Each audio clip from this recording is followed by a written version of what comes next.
Je suis Renaud de Gaulle-Jacques. Je suis rentré à Eurociné dans les années 80.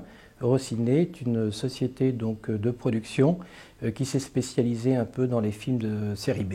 J'ai donc entre autres travaillé sur 4 ou 5 films, dont Le Lac des Morts Vivants, réalisé par Jean Rollin. J'ai fait un film pour eux, parce que, bon, un jour j'allais partir en vacances. J'avais ma valise à la main, et je vais vers la porte pour aller à la gare prendre mon train. Le téléphone sonne. Je me dis, qu'est-ce que je fais? Est-ce que je réponds ou est-ce que je laisse le répondeur? Puis, oh, allez, c'était un vendredi. Je dis, je vais quand même répondre, ce sera le dernier. C'était Marius Le Sœur, d'Eurociné, qui me dit, écoute, on fait un film de mort-vivant, je sais que c'est ta spécialité, on veut te le confier. Je dis, pourquoi pas, vous voulez faire ça quand? Et on commence à tourner lundi, c'était vendredi. Je dis, mais non. Alors il y avait un scénario, et alors j'ai finalement appris le fin mot de l'histoire. Le film devait être réalisé par Jess Franco. Et tout simplement, il n'est pas venu. La production, je dirais, des films d'Eurociné, bon, c'était...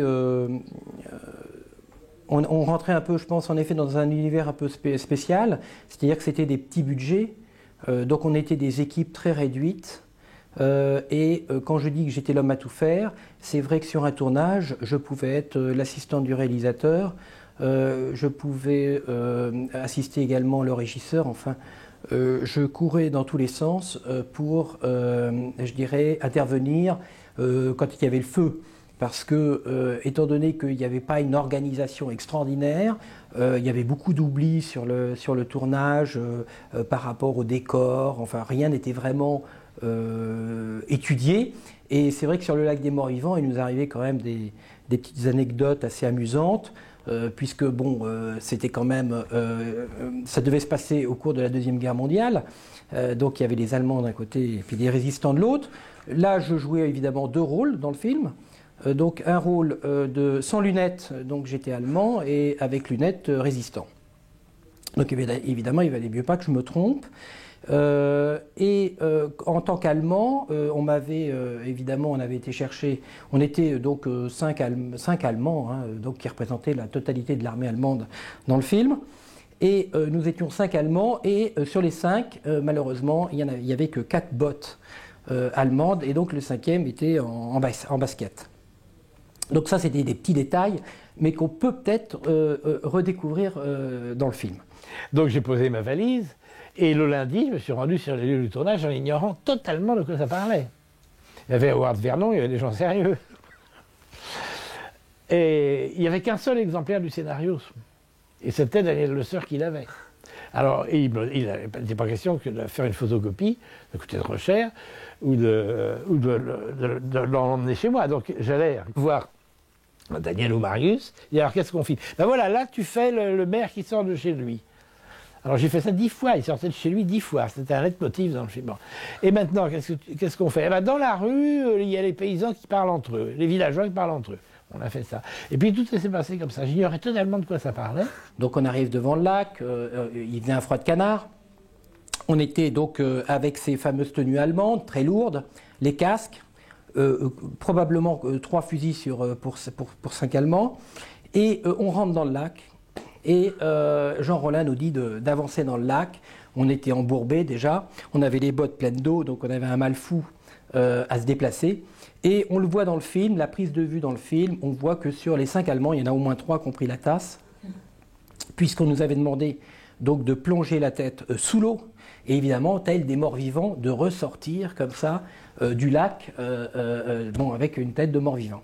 Mais on a eu beaucoup de mal donc à rentrer la tête dans l'eau, puisque avec le casque, il y avait bulle d'air et qu'on ne s'en sortait pas. Donc là, je crois que Jean Rollin commençait un peu à s'énerver en voyant, je dirais, 5 guignols dans le lac, en train de se débattre, d'essayer de lever une jambe avec une botte remplie d'eau. Enfin, c'était l'horreur. Jusqu'au moment où sont arrivés les fameux morts-vivants, qui sont sortis du fameux lac. Alors bon, il y avait une maquilleuse qui au début Ça donnait un mal fou, demandait 3 heures pour maquiller les morts vivants. Puis après, quand elle a vu comment ça tournait et comment ça se passait, elle prenait un petit peu de peinture verte et elle leur passait sur la figure et c'était tout. Enfin bon, ça a été très amusant à faire. Mais on m'a demandé donc de sortir du sable. Donc on m'a enterré vivant. Donc je vois les lecieurs qui prennent des pelles, qui commencent à creuser dans le sable. Et je me mets dans le sable, et alors là, on a un effet épouvantable, puisque le sable, ça vous... Vraiment, on se sent, je dirais, coincé, on ne peut plus bouger. Et là, j'ai vraiment cru qu'ils allaient m'enterrer vivant. Et j'étais en train de dire, mais attendez, doucement, laissez-moi respirer, quoi.